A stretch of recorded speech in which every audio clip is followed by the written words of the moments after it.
درود بیننده‌های عزیز، امیدوارم خوب و خوش و سلامت و سریحال هستید و از این جنگی که پوتین شروع کرده است با اوکراین روحاً آرام باشین امیدوارم و اونایی که در منطقه‌های داغ هستید شما بهتر از ما وضعیت می‌دونید. ولی من برای جنگ پوتین با اوکراین گفتم شاید برادر ما مهمانی عزیز ما شیرالی رضوان نظر اندیشه دیگر دارد و ما در همین موضوع صحبت ادامه می‌دیم و بیشتر موضوع ما جنگ اطلاعاتی اوکراین و روسیه هست. و اولتر از آن بیاید به همین سوال با همین سادگی میخوام جواب بگیرم که این واقعا جنگ پوتین با اوکراین است یا جنگ روسیه با اوکراین است؟ از دو طرف تفسیری مسئله گوناگون است. تفسیری که جنگ پوتین با اوکراین است و جنگ روسیه با اوکراین است بیشتر تفسیر یکم بیشتر از جانب شهروندان اوکراین استفاده می شود. تفسیر دادن این که روسیه بر ضد اوکراین جنگ میکند این بیشتر تفسیری است که دولت های مقابل این جنگ استفاده میکنند. ولی خود در خود روسیه این جنگ رو عملیات مخصوص نظامی نام میبرند. شما نگاه کنید بله از نگاه قانونگذاری محدود کردن که این چه است. برای ما مثلا شهروندان تاجیکستان اگر به طور بسیار عادی گیرید همچون یک شهروند عادی تاجیکستان اگر برگزاری کنید البته این جنگ است. جنگی که امروز میان دو دولت دوام دارد و البته پیامدهای منفی این جنگ برای هم نظام امروزی مناسبت‌های بین‌المللی و هم برای کشورها بخصوص کشورهای روبروش بسیار عمیق می‌شود و ما الکی همین نتیجه های منفیش رو احساس کردیم که مثلا قرب سامانی نسبت به دلار مثلا از 11.30 به رسما از 11.30 به 13 برآمد و در پایان رفتن قرب روبل در تاجیکستان نیز به نظر می رسد که البته به همین سطح نیکواحوالی مردمی که از حساب درآمدهای مهاجرین مهنتی کار میکنند به تاثیر نمیماند. یعنی این مسئله این که این جنگ خوب است بد است مسئله دیگر تماما. ولی بعد تاثیر منفی آن رو ما امروز در اساس همین پس رفتن قرب روبل و پس شدن معاش مهاجرین مهنتی معاش هموطنان ما که در قلمرو روسیه کار و فعالیت میکنن احساس میکنن. یک چند وقتی اخیر از 80 و چند حتی باز دوباره بالا رفته است. فکر میکنم میگن که این یک نوع صنعی نگاه داشتن قرب روبل است یا واقعا ولی البته این اقتصادیات است ولی به هر حال میخوام اکنون نگاه کنید از نگاهی اون چیزایی که امروز نوشته میشود تمام کوشش به اون روانه کرده شده است که همین میانی روسیه رو شکنند بخصوص از طرفی از دیدی عنصرهای اقتصادی. یعنی اینجا ما نه جنگ سخت بلکه جنگ نرم را بر ضد روسیه احساس میکنیم زیرا با استفاده از ابزارهای غیر حربی امروز برای به بحران دچار کردن این کشور کوشیده ایستادند. مثلا مجموعه تحریماتی که اعلان شد این از عنصرهای نرم است جنگ نرم است و ما میخواهیم نمیخواهیم طرفداری روسیه هستیم یا بر مقابل روسیه هستیم ولی این تحریم ها به اقتصاد روسیه و به کشورهای همپیمان روسیه تاثیر خودش رو میرساند. ولی به اینجا مسئله همین گفتید که جنگ نرم و این جنگ های اطلاعاتی هم که میان اوکراین و روسیه خوب شروع از 2014 یعنی به اوجش رسید و تا امروز دیگه دوام کرد. اینم به شامل جنگ‌های نرم بود. البته این اینجا سوال که چرا اینها این 8 سال و 10 سال جنگ‌های نرم داشتن جنگ‌های اطلاعاتی ولی بین اکتفا نکرده به جنگ واقعی گذاشتند. نگاه کنید در بین همه کشورهایی که اختلاف در منفعت‌های ملی خود دارند بین آنها رقابت بین آنها عملیات‌های گوناگون اطلاعاتی و یا پرتاب‌های اطلاعاتی به نظر می‌رسد. یعنی این که تصورات این که جنگ اطلاعاتی 8 سال پیش سر شد این هم تا یک اندازه شاید درست نباشد چون که از دوره همون سال‌های 2000 وقتی ما می‌دیدیم که بخصوص آدمایی که شبکه‌های دولتی روسیه را تماشا می‌کردند می‌دیدند که یگان ایراد یگان پرتاب اطلاعاتی بر مقابل اوکراین استفاده می‌شد. بخصوص مثلا وقتی که تیموشنکو سروزیر اوکراین بود ва дар масъалаи интиқоли гази Россия ба Аврупо ки тариқи Украина сурат мегирифт ва бахши аз ин газ ҳам дар резервуарҳои замони советӣ сохта шуда дар ҳудуди Украина истифода мешуд. Ҳамеша элитаи сиёсии Украинаро ба он муттаҳам мекарданд ки аз ҳисоби масалан дуздидани газ ва чизҳои дигар чӣ мекунанд, яъне моликияти Русияро аз худ мекунанд. вале суол инҷост ки чаро ин ҷангҳои сард ва ҷангҳои нарм ва ҷангҳои иттилоотӣ басандагӣ накард ки онҳо ба ҷанги воқеӣ гузаштанд? Чунки пештарам вақте ки мо дар як матлаб барои Азия плюс навишта будем ки онҷо чоп шуд, барои чунин сурат гирифтани вазъият ҳам элитаи сиёсии Россия, ҳам элитаи сиёсии ғарб ва ҳам элитаи сиёсии худи Украина манфиатдор буданд, чунки тариқи ин яъне як амалиёти хурд, як муноқишаи хурд мехостанд баъзе ҳисоббаробаркуниҳо сурат гирад. чӣ хел Украина манфиатдор буд ки имрӯз ин қадар зарба дида? Чунки нигоҳ кунед, масъалаи Украина дар ин аст ки ҳама гуна ҷанг ки бар муқобили кишвар шурӯъ мешавад, барои муттаҳид шудани шаҳрвандон, барои муттаҳид шудани тамоми қишрҳои элитаи сиёсӣ, барои муттаҳид шудани ҳамаи бахшҳои ҷомеа бар муқобили душмани беруна васеъ ба вуҷуд меояд. Бар ивази мешавад ҷонҳоро қурбон кунӣ? Акнун сиёсат бисёр унсури чи аст, унсури бисёр беэҳсос аст, зеро манфиатҳо вақте ки талаб мекунанд ки ҳамин гуна шавад ё ҳамин чиз истифода шавад, ҳатман аз ин чиз истифода мекунанд. Яъне ин дар таърихи асри 20 ва асри 21 бисёр васеъ истифода шудааст ва мо инро метавонем аз тамоми анамин муноқишаҳое ки ё бесуботиҳое ки масалан дар кишварҳои гуногун ба назар расиданд, инро мушоҳида кунем. Зеро ҳама гуна хатар ва ҳама гуна анамин таҳдид дар баробари худаш фурсат ва имконот барои ба даст овардани чизеро ба вуҷуд мебиёрад. акнун суоли баъдим инҷост ки ба андешаи коршиносон ки мо мавзӯи асосимон ҷангҳои иттилоотӣ миёни Украина ва Русия аст, ба андешаи коршиносон Русия бо усули кӯҳнаи ҷанги иттилоотӣ ба усули тактикаи кӯҳна ҷанги иттилоотиро пеш бурда истааст ки мегӯянд ки аллакай санҷида шудааст ва бо эътимод, вале мегӯянд Украина бошад бо моделҳои нав ба ҷанги иттилоотӣ ворид шуд. ҳатто худи ҳамин ҳузури президент Зеленский дар шакли намедонам видео онлайну дар интернет фаъол шудан ва тавассути телевизион баромад кардани Путин худаш намуна над. Ба фикри шумо ин ози бинандаи ҳар ду тараф ба кадомаш бештар бовар дорад ки мегӯяд ки ҳақиқат инаш ё инаш? Нигоҳ кунед, дар ҳолате ки ҷанг ҷараён дорад, ягон ҷониб стандартҳои пахши иттилои саҳеҳро истифода намекунад. ҳатман масалан хабарҳои бардурӯғ, фейкӣ ва дигару дигар истифода мекунад. Вале вижагии ана ин ҷанги иттилоотӣ ё дурусттараш ҷанги ҳибридӣ ки мо мушоҳида мекунем дар фазо дар ин аст ки аксари кулли расонаҳои байналмилалӣ ки афкорсоз ҳастанду дар тамошобинони зиёд доранду ё умуман мухлисони зиёд доранд, онҳо мавқеи зидди Русияро гирифтанд. Яъне аз диди масалан коршиносони Русия, онҳо на бо худи Украина, яъне на бо абзорҳои афкорсози Украина, балки пеш аз ҳама бо анамин абзорҳои афкорсози тамоми ҷаҳони ғарб рӯбарӯ ҳастанд. Нигоҳ кунед, масалан фейсбук чӣ кард? Фейсбук масалан баъзе чизҳоро ки бо забони душманона ва дуруш дорад иҷоза дод. Дар ютуб анамон пропагандистҳои асосии ҳукумати имрӯзаи Русияро саҳифаҳои онҳоро бастанд. Таблиғҳо ҳатто баста шуд онҷо. Таблиғ одамое ки бо бештар бо таблиғи сиёсатҳои Русия масалан. Не, ҳатто миёни суҳбатҳо дар Русия реклама мешуд, ҳатто онҳо ҳам баста шуд. Яъне ҳамаи ин чиза бастанд ба он хотире ки эҳсос мешуд ки агар намебастанд, шояд садои Русия бештар аз ин чӣ ки ҳаст паҳн мешуд. ҳоли ҳозир то як андозае дар инзивои иттилоотӣ қарор гирифтааст ва ҳар чизе ки мегӯянд бештар дар дохили худашон паҳн мешавад. Русия яъне. Бале да.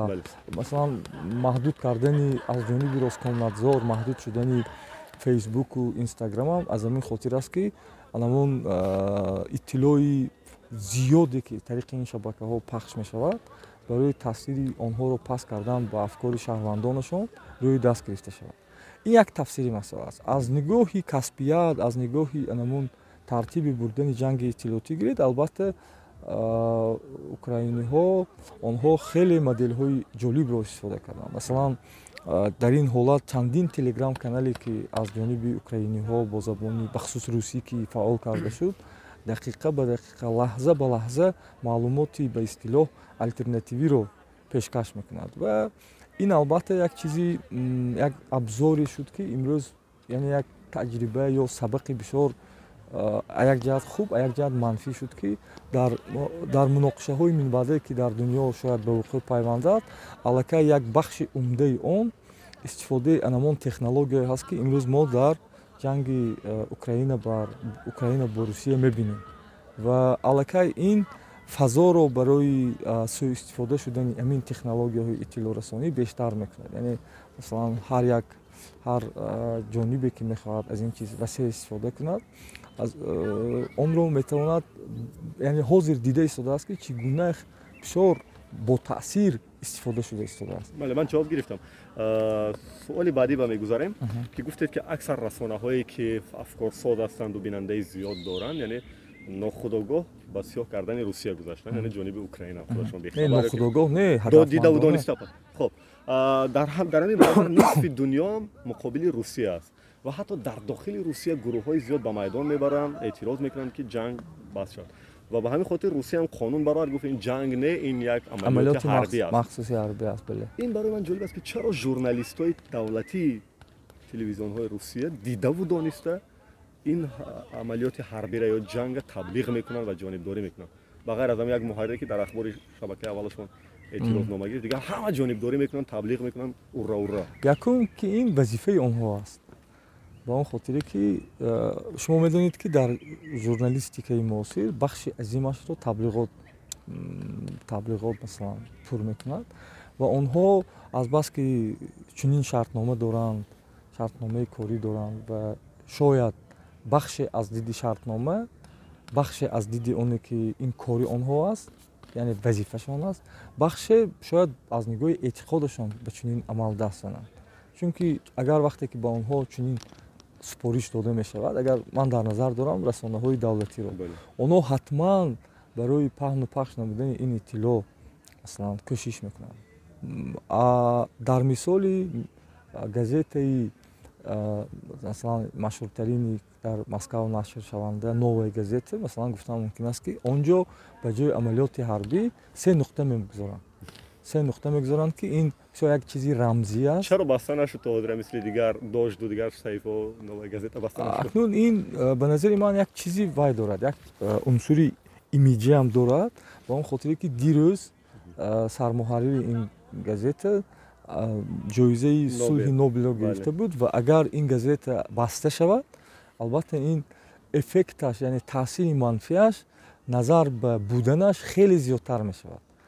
ва бинобар ҳамин дар ин марҳила бастани ин газета мумкин аз ҳисоби аз рӯи ҳамон арзёбиҳое ки коршиносони рӯз кардаанд, яъне буданаш ба фоида аст назар ба бастанаш. Чунки агар баста шавад, эҳтимоли зиёд вуҷуд дорад ки тамоми одамоне ки ҷоизаи сулҳи Нобелро гирифта буданд ба дастгирии ин сармуҳаррир масалан хезанд ва изҳоротҳо диҳанд ва ин албатта ба Русия аз нигоҳи имиҷ таъсири бисёр манфӣ ҳам мерасонад. ба Украина таваҷҷӯҳ кунем. фикр намекунед ки демократияи аз меъёр зиёд ба журналистони ғарб ва махсусан ба Украина ин ба зарари худи украиниё аст? мисли ҳамун як лаҳзаи навори Зеленский ки шояд аз бехобӣ зиёд аст, ё ки мисли расонаҳои Русия ки гӯянд ки вай намедонам маводои мухаддир истеъмол мекунад, мекашад. яъне ҳамин лаҳзаҳоро ҳам ҳатто онҳо инъикос кардан, яъне аз меъёр зиёди демократия ба журналистика низ ба зарар аст дар ҳамин ҳолат. Не, баръакс, шумо нигоҳ кунед. Ҳамун наворе ки аз Зеленский пахш карданд, ин онро нишон медиҳад ки он нафар шабу рӯз дар кор аст.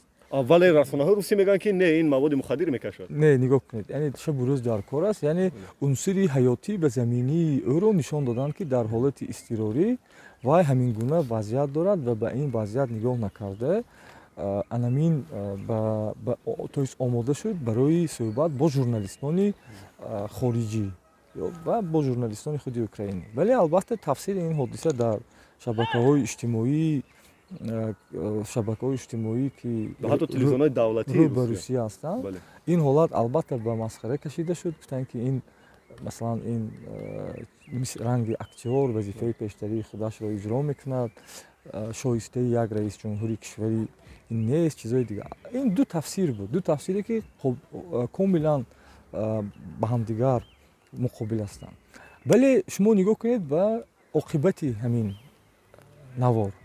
Оқибати ин навор ҳамин буд ки шояд ин як амали политтехнология буд ки бо ҳамин ҳолат дар ҳамин лаҳза чунин чизҳоро гуфтанд. Ва ин албатта эффекти муайяни мусбати худашро ба тарафи афкорсозӣ, яъне афкори мусбат сохтан ба шахсияти Зеленский кор кард. Чунки ин ҳам паҳлӯи манфӣ дошт ва ҳам паҳлӯи мусбат. Манфӣ анамун чизе ки шумо ҳозир гуфтед дар шабакаҳои давлатӣ ва дар шабакаҳои иҷтимоӣ ба тамассур кашида шуд. Вале як чиз нигоҳ кунед. Вале ин ҷомеае ки мо зиндагӣ мекунем ҷомеаи иттилоотӣ аст. Масалан дар ҷомеаи иттилоотӣ хотираи мардум бисёр кӯтоҳ мешавад.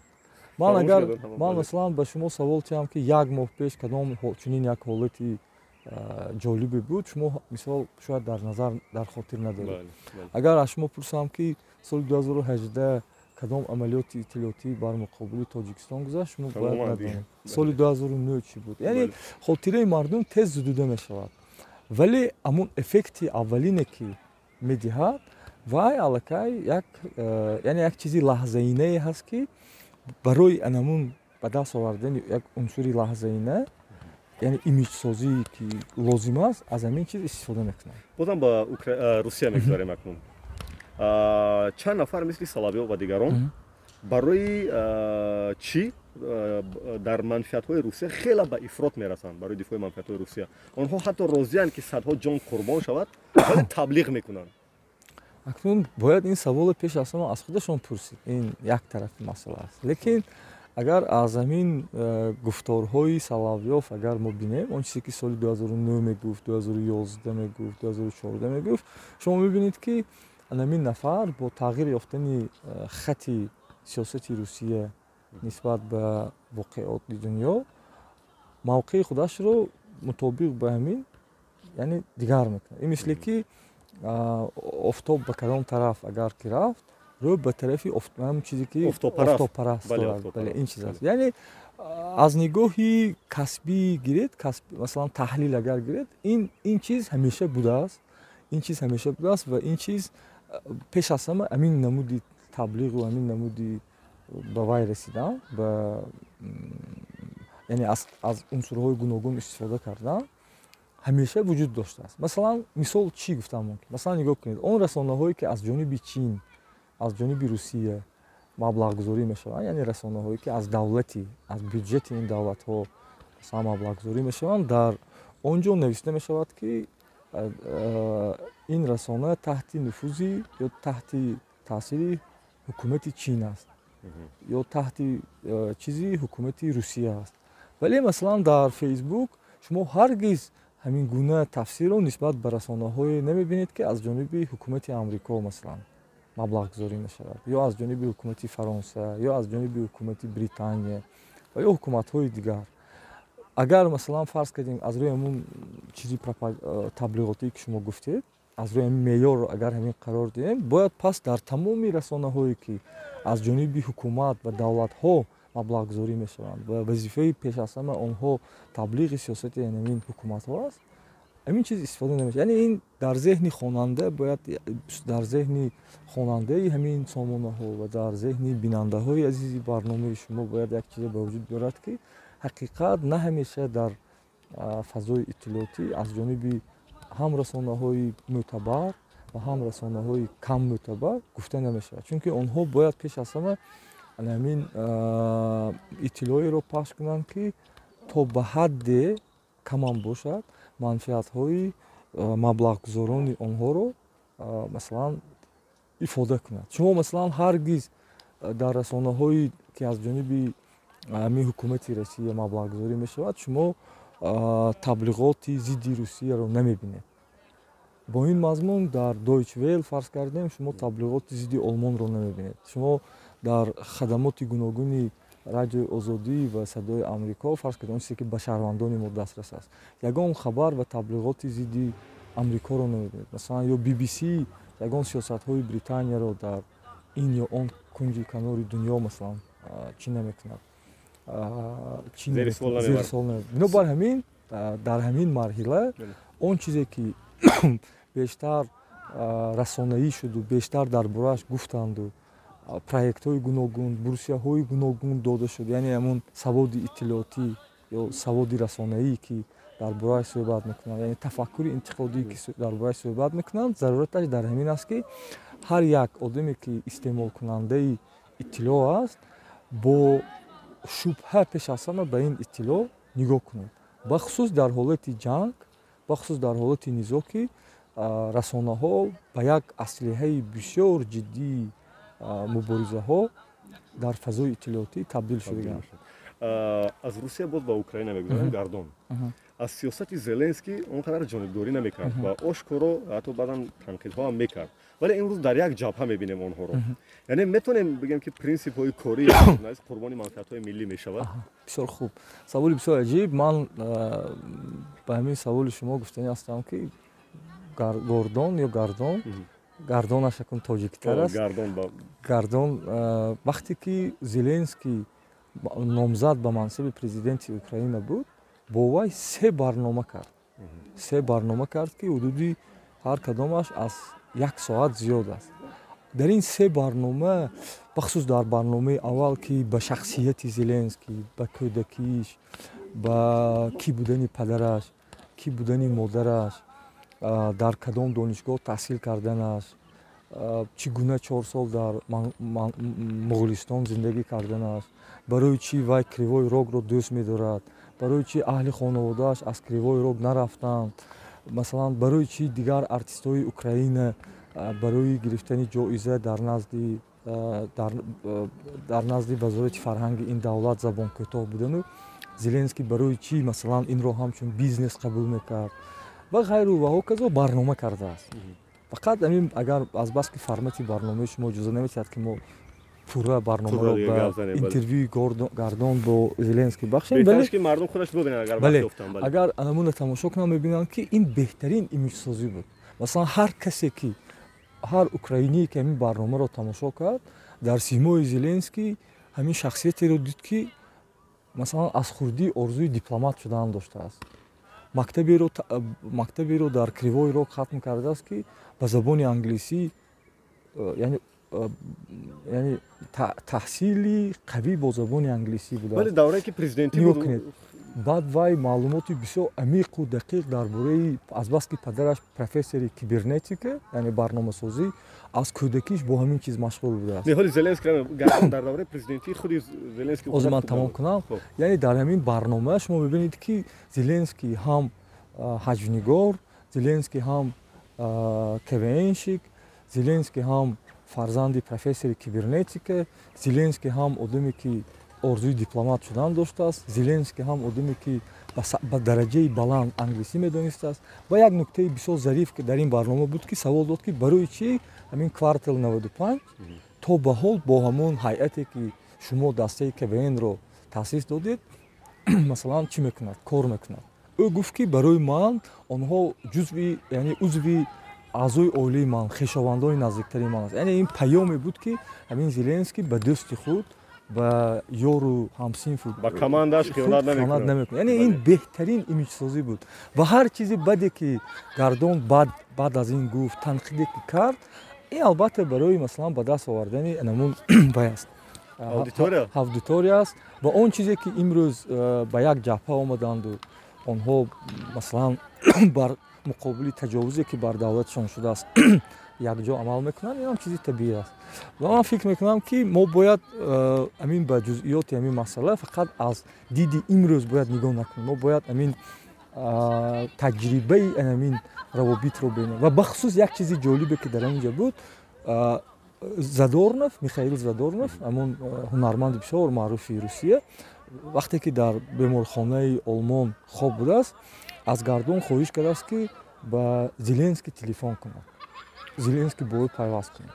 Ва гардон дар баробари амина гуфтан гуфт ки Задорнов бисёр одами ҷиддӣ буд ва на ҳар як ҳунарманди амин дар соҳаи масҳака кор мекардаро эътироф мекард. Яъне шумо нигоҳ кунед инам як элементи бисёр нозуки ҷолиби вай аст ки имиҷсозӣ аст ки баъд Зеленский гуфт ки бисёр хуб яъне ёд дорам, яъне раҳмат ба ту ки барои ман ин суҳбата ташкил кардӣ ва ман барои манам бисёр гапҳои чӣ гуфт. Яъне ин яъне гардонам дар ҳамон марҳила то як андозае бисёр як навъам бошад хизмат кард ки мардуми Украина Зеленскийро интихоб кунанд.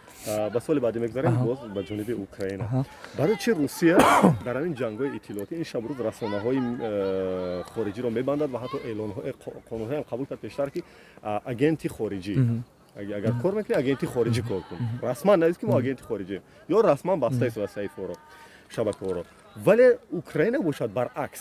Барои онҳо имконият дода истодааст ва ҳама дарҳоро боз карда истодааст. Касе мехоҳад марҳамат биёд.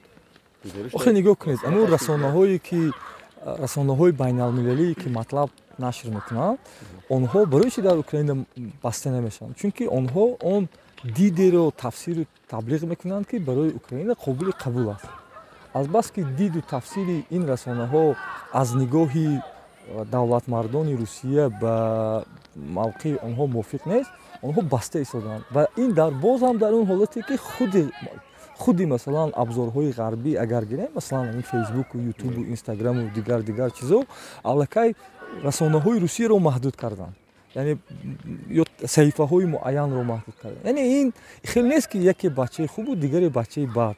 Инҷо воқеан як ҷанги ҳибридӣ рафта истодааст ки ҳамаи ҷонибҳо кӯшиш мекунанд аз он имконе ки доранд барои ҳифз шудани манофеи худ истифода кунанд. Вале як масъалаи нозук бозам дар ин бояд ина гуфта гузарем дар ин аст ки дар замони ҷомеаи иттилоотӣ бастани сайт ё бастани саҳифа бастани маҳдуд кардани саҳифа ғайри имкон аст. Чунки ин метавонад амон эффекти баръакс ё эффекти кобраро ба вуҷуд биёрад. Масалан дар таҳлили дар сиёсатшиносӣ аст амин як номе ки бо номи эффекти кобра бисёр кӯтоҳ нақл мекунанд. Дар Ҳиндустоне ки аз ҷониби Британия забт шуда буд, бисёре аз сарбозони бритониёиро мори амин авфӣ ё кобра мегазид ва онҳо захм мебардоштанду онҳо масалан чӣ мешуданд? Ба саломатии онҳо зарар мерасид. Аз маъмурияти истисморӣ, маъмурияти амин колониалии Британия, англисо хулоса мекунанд ки яке аз василаҳои кам кардани мори авъӣ ё кобра ин ҷалб намудани аҳолӣ барои қапидани он аст, доштани он аст. Ва хулоса эълон метиҳанд ки ҳар касе ки масалан як мори авъиро мебурад фалон миқдор маблағ медиҳем ва теъдоди зиёди мардум ба доштану бурда супурдани мори авъӣ шурӯъ мекунанд. Вақте ки теъдоди мори авъӣ кам мешавад, доштанаш мушкил мешавад, онҳо мегиранду дар хонаҳои худ ба парвариш кардан шурӯъ мекунанд ва дар хонаи худ парвариш мекунанд ва бурда ба маъмурияти бритониёӣ мефурӯшанд. Вақте ки маъмурияти бритониёӣ бохабар мешавад ки мардуми Ҳиндустон онҳоро бо чунин шева фиреб карда истодаанд, харидани мори авъиро қатъ мекунад ва дар натиҷа қариб 3 маротиба дар Ҳиндустон теъдоди мори авъӣ зиёд мешавад. Яъне вақте ки вай морро фурӯхта намешавад, мардум мебаранд ба ҷо агар фарз кардем ки он вақт дар Ҳиндустон 1 миллион мори авъӣ буд то эълони ҳамин иқдом. Дар натиҷаи амалӣ кардани ин иқдом 3 миллион мешавад. Яъне бастани ё маҳдуд кардани расона барои ҳар ду ҷониб дар назар дорам. Ин ба таври табиӣ таваҷҷӯҳи мардумро ба ҳамун чиз бештар мекунад. Ва бинобар ҳамин ман фикр кунам ки мо масалан дар шабакаҳои иҷтимоӣ дар фейсбук бахусус мебинем ки баъзе нафароне ки то маҳдуд шудани фейсбук ҳузур доштанд, онҳо айни замон ҳам ҳузур доранд. Вале албатта масалан бо як нишон додани ҳамовозии худ ба иқдомҳои давлатшон онҳо дар телеграм дар чизҳои гуногун саҳифа кушоданд, лекин дар ҳузури онҳо дар фейсбук ҳам дида мешавад. маъзарат агар хаста шудем, вале бисёр мавзӯъ ҷиддӣ ки ҳаст, ширали дига сари поан ба фикрам ки хастагиро не ҳеҷ ҳам нест. ду суоли дигар дорам, баъдан ба суолҳои кӯтоҳ дорам. худи эфирҳои мустақими Зеленский фикр намекунед ки обу рӯи қимати сиёсӣ ӯро поён мекунад аз як нафари сиёсӣ, аз як нафари дипломат, президент? Чун дар як суҳбаташ президенти Русия Путин гуфт ки ӯ профессионал аст ва ҳама шок карданд ки чаро гуфт ки актёри хуб аст яъне обрӯи ӯро ҳамчун як дипломат поин кардааст аз эфирҳои мустақимаш ин як тарафи масъала аст. Нигоҳ кунед, амрико чанд маротиба пешниҳод кард ки барои Зеленский коридор мекушояд ва ӯ ва хонаводаашро аз Украина берун мекунанд. кишварҳои бритониё низ ҳамин гуна вайро дошт, яъне пешниҳодро дошт. кишварҳои дигари ҳамсояи Украина ки дар ғарб ҳастанд, онҳо доштанд. Вале шумо нигоҳ кунед, ҳузури Зеленский дар Украина ва нишон додан ки ман дар фалон тарафи Киев, дар фалон тарафи Киев, ин ба мардумаш бахусус ба артишаш хеле дилпурӣ дод.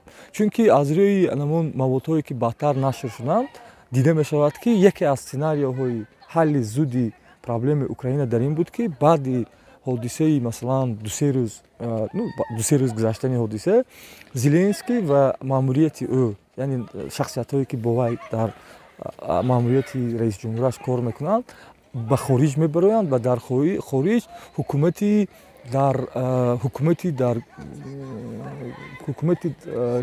дар берун буда ба Русӣ правительство безгнание ташкил мекунад. таҷрибае ки Афғонистон мехост ин кунад. Бале. Агар шумо муқоиса кунед ба он ҳолате ки байни ду раисҷумҳури Украина, ҳолате ки ба Янукович буд, ҳолате ки ба Зеленский буд. Анамин ино мехостанд ки дар шакли дигар тақдири Януковичро чӣ кунад? Масалан такрор кунад. Вақте ки ин чиз ҳар ду барбавар дар кишвар ҳастанд. Вақте ки масалан ин чиз шуд, вақте ки ӯ нарафту худашро дар Киев буданашро нишон медиҳад, ин барои дилпурии мардум бисёр ва бисёр омили ҷиддӣ аст. Яъне аз диди мардуми Украина ин матлабҳое ки дар тариқи расонаҳои Украина нашр мешавад, дида мешавад ки онҳо ина ба ҳамчун як омили мусбат қабул карданд. Вале аз тарафи матлабҳое ки аз ҷониби расонаҳои Русия пахш мешавад, мегуфтанд ки ӯ дар Лаҳистон асту, дар ин асту, вай асту. Ин борир сохта шудааст ино. Ҳозир масалан гӯё дар бункер буданашро ба масхара мекашанд ва мегӯянд ки дар бункер нашину ва берун барои бо чизои Зеленский сар кард дар берун видео гирифтане ки ман дар берун. Ин ҷанги иттилоотӣ аст ва гуфтан ки кӣ ғолиб шуд ба ин ҷанг, кӣ ғолиб нашуд, албатта натиҷаи музокироти Русия ва Украина нишон медиҳад ки то кадом андоза ҳар ду тараф метавонанд хостаҳои худро ба ҷониби дигар таҳмил кунанду ва ин ҷониб қабул кунад ва созиш шавад. Аз як соли ба расонаӣ дорам, вале дар ин суол берун як соли дигар мекунам. Омадани президентҳои ҳамсоя дар ҳамин шабу рӯз ба Украина ва омадани вазири корҳои хориҷии Туркия ҳамин шабу рӯз ба Украина, яъне ин ҳамаш чӣ паёмад дорад? Фақат якта Беларусия ба Русия рафт, тамом. Вале президенти Чехия, Сербия, Словакия, Лаҳистон омад. Дирӯз вазири корҳои хориҷии Туркия омад. Ҳамин шабу рӯз ки гирӯдор аз ҷанг аст. Акӯ Туркия кишваре аст ки ба таҳримҳои байналмилалӣ бар зидди Русия ҳамроҳ нашуд ва Лавров ҳам гуфт ки ҳамаи он кишварҳое ки нисбат ба Русия таҳрим эълон карданд, нақши онҳоро мо ҳамчун кишвари миёнрав қабул надорем.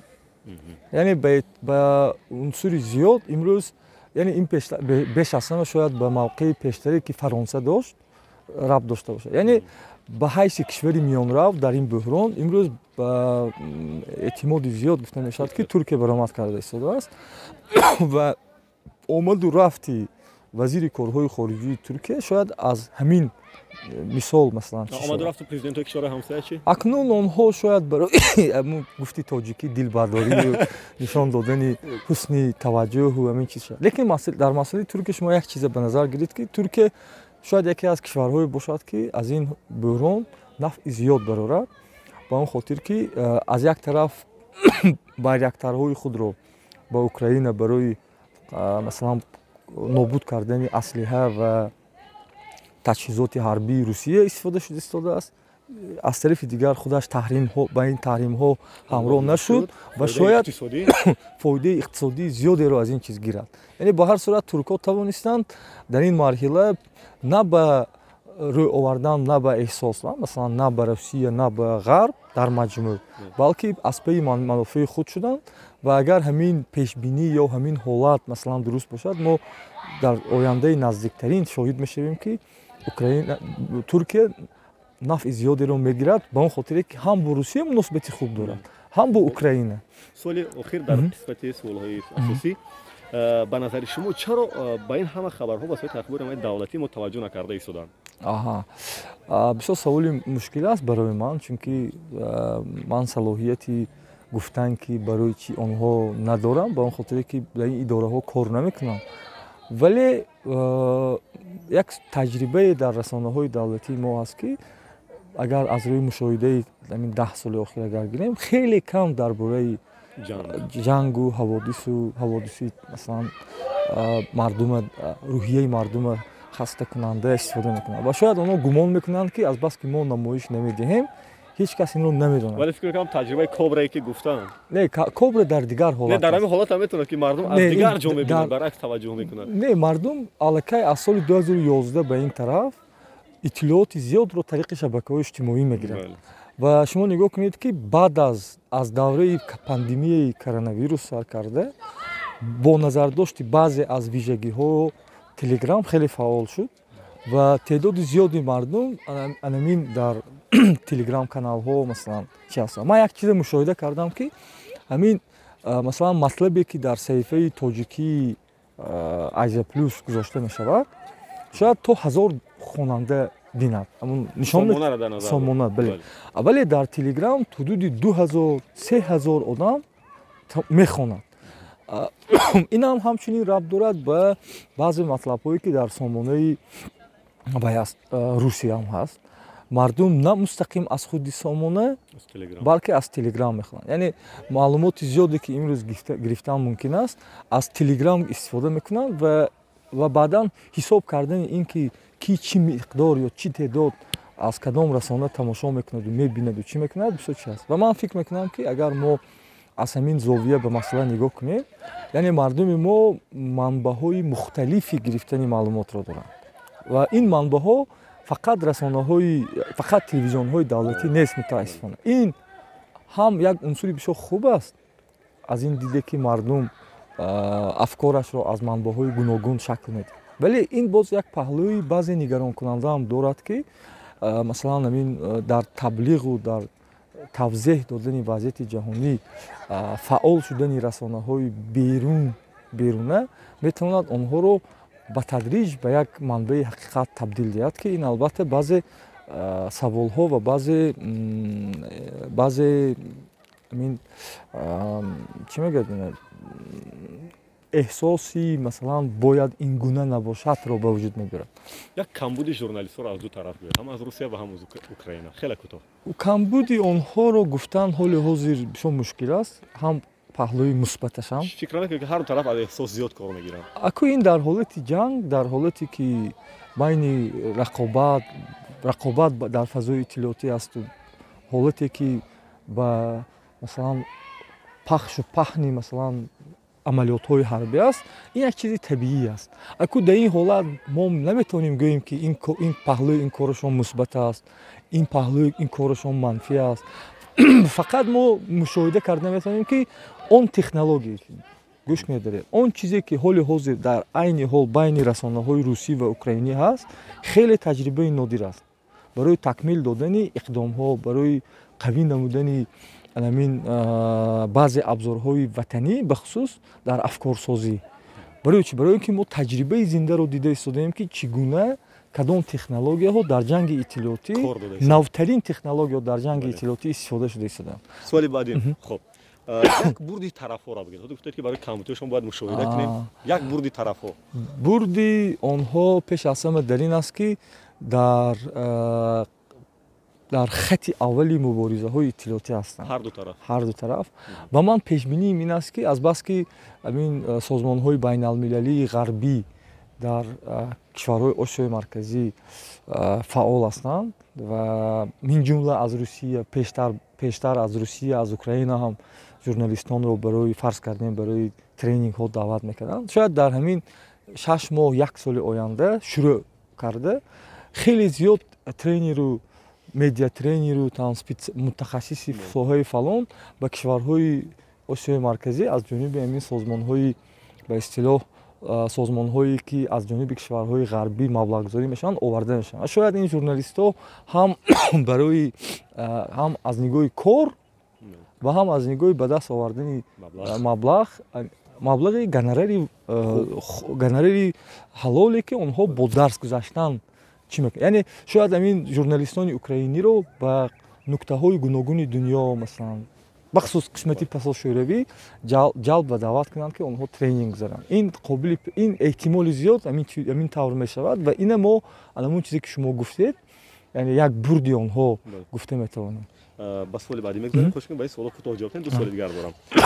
Дар чунин ҳолат як журналист беҳтараш бояд чӣ кор кунад? Бетарафона гузориш таҳия кунад ё ҳатман манфиатҳои миллиша ҳимоя кунад? Акун далери азиз, дар ин ҳолат агар масъалаи Украина ва Русия бошад, онҳо бетараф шуда наметавонанд. Ҳатман манфиатҳои миллишаро ҳимоя мекунанд. Ҳатман манфиатҳои миллишаро талаб мекунанд ва масалан мо ҳамин чизро дар ҳамон ҳодисаҳое ки моҳи апрели соли 2021 байни Тоҷикистон ва Қирғизистон буд, дидем ки теъдоди зиёди журналистони мо ки ба истилоҳ журналистои мустақилу озоду дар расонаҳои озод ҳастанд, онҳо бисёр ба таври амиқ, ба таври шабонарӯзӣ масалан аз манфиатҳои миллии Тоҷикистон ҳимоя карданд.